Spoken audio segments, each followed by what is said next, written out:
Hi friends, good morning, welcome back to my channel. आज हूँ Sunday रे BK नहीं आसले मो फेवरेट कंकड़ा। बहुत दिन कहूली किंतु ये केवल संडे मिले किंतु कौ संडे मिले कौ संडे ना।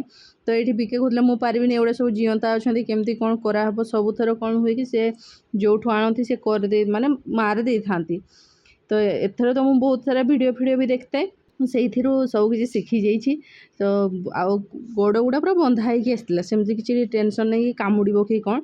तो मुझे कहली मु करुँची लास्ट आणिकी अध घंटे 45 मिनट रहा जे करवा कौन केमती कौन करवा। तापर फाइनाली मुझेटा करनेली। तापर बिके कहले एबे मु पारदेवी। से गोड़ गुड़ा को भांगिकी जिते ये गले से कहले मु करदेवी।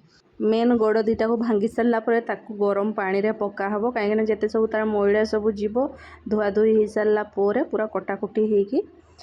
तापर आम रोसईटा स्टार्ट करवा।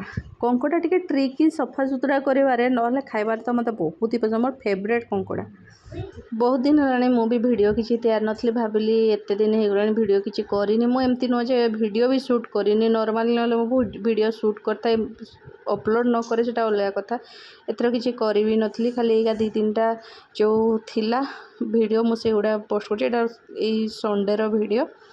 तो फाइनाली मैं सब सफा करदेली। तापर ये मो मसलाटा प्रिपेयर कर दूसरी, पियाज रसुण सुखिला लंका गोटा गरम मसला सब दिखाई। तापर धनिया जीरा ये सब कर गोटे पेस्ट तैयारी नहीं, पेस्टा हो जाता। तापर मुझे कड़े गोटे तेल देदेली, सोरस तेल देकी फास्ट मुझे कंकड़ा को भाजी नेबी। कंकड़ा टे भाजी ही आसला जमी पूरा कलर चेंज हो जाए जो भाजला बेले। तो सही ऑयल रे ही मु गोटे तेजपत्र आउ पियाज कटा पियाज पकईली। से जो भाजी ही आसला से मुझे मसलाटा को पकईली, जो मसला पेस्टा तैयारी नहीं। या भितर मुझे गोटे टमाटो भी देती मुझे जोटा कि सुट करनी भूल जाइए केतबेले। आ मोर बहुत इच्छा था मु गोटा कॉर्न से पकेबी, किंतु मो पाखे गोटा कॉर्न नथिला। से मुझे जो कॉर्न मुंजी थिला से गुड़ा रखाई, तो मुझे गुड़ा पकईली। आउ कंकड़ा सहित कॉर्नटा टेस्ट बहुत ही बढ़िया आसे। आईटा भी पकईली जो खाली बहुत टेस्टी लगुला।